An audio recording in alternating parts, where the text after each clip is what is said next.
গুরুদেবের আশীর্বাদে আমি এই গদা চালনা করতে প্রস্তুত। শান্ত হও ভাই।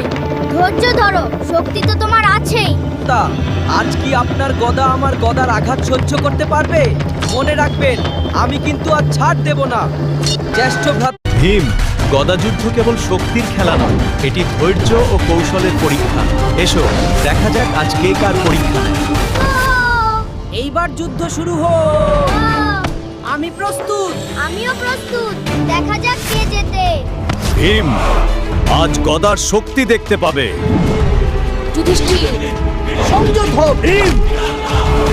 ভীম গদাটি বনবন করে ঘুরিয়ে সজোরে যুধিষ্ঠিরের দিকে ধেয়ে গেলেন।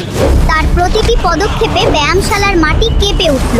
তোর বলকে হারানো অসম্ভব, বলের থেকেও বুদ্ধি বেশি শক্তিশালী ভাই।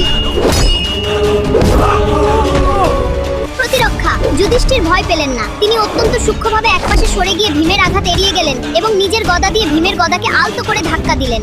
তাহলে ভীম এবার ওপর থেকে নিচে গদা নামিয়ে আনলেন। যুধিষ্ঠির নিজের গদাটি আড়াআড়ি ভাবে ধরে। আপনি ঠিকই বলেছেন জ্যেষ্ঠ ভ্রাতা, আপনার ধৈর্যের কাছে আমার গদা আজ হার মানল। শক্তির চেয়েও যে বড় স্থিরতা, তা আজ আবার শিখলাম।